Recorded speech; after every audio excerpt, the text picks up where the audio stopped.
Queen Victoria probably started all this. She was very keen to be seen as a very middle-class woman with a middle-class family, and she and Albert, the ideal middle-class couple.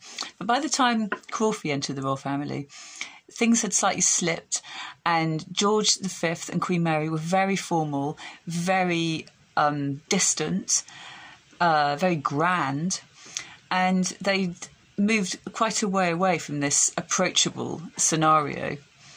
And if you put in combination with that the fact that the 1920s, 1930s were a really tumultuous period, there was lots of radical thought, there were lots of dissatisfaction, there were hunger marches, there was mass unemployment. I mean, people were angry. So the royal family needed to start to relate to the people a bit more. It's possible that Marion Crawford could see that, because one of the most interesting aspects of her story, and the thing that first drew me into it, which is on the very first page of her memoirs, The Little Princesses, when she says, "I didn't intend to ever get involved with royalty. I wanted to work in the slums of Edinburgh. I wanted to work with poor children. I wanted to help close the gap between the haves and the have-nots," which makes her seem a very contemporary figure. So, as well as all the glamour and the drama of the historical events in which she was involved, as a novelist, what drew me to this story was the fact that she was this woke, sparky young woman from a completely normal, ordinary background who somehow ended up in this incredibly traditional institution. And I thought, how on earth did that happen? So that was a story I had to follow, and that was the beginning of my involvement with the whole thing, because it's a story of contrasts. You know, Crawford was so unlike the institution that she entered. She was completely different from Lilibet, the little princess. There she was, this sort of 22-year-old teacher, student with her feminist, progressive ideas. And Elizabeth, this very formal child, this very eager to please child who lived in this Victorian world. I mean, they were such an odd couple, and yet they sparked immediately. And their relationship was so close, and it lasted for 17 years. So anyway, that's a long way around of saying, bringing it back to the normal thing.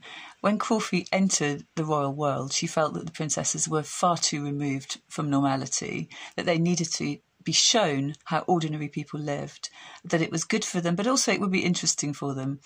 And so she defied palace protocol to do things like take them on the tube and take them to Woolworths to go shopping. They went to Woolies and they bought china animals for the royal family's Christmas presents. She took them swimming at public baths, and she even started a Buckingham Palace guide pack.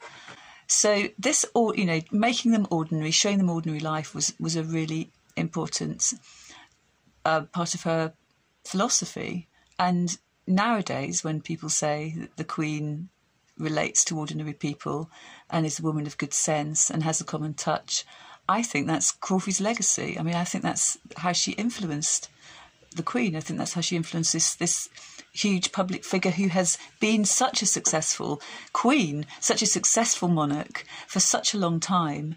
And another part of what I wondered about her story is what makes a woman like that? What makes the Queen? Who are her influences? Who had a crucial influence on her as a child? And the answer to that was this completely unknown woman. So it's the combination and the contrast again. The most famous woman in the world and the woman no one's ever heard of. So Crawford felt that it was important for the little girls to see normal life because they had to relate. As the royal family, they had to be able to relate to the people over whom they were, ruling in a sense, but for whom they were the figureheads, the monarchy. So that was the reason.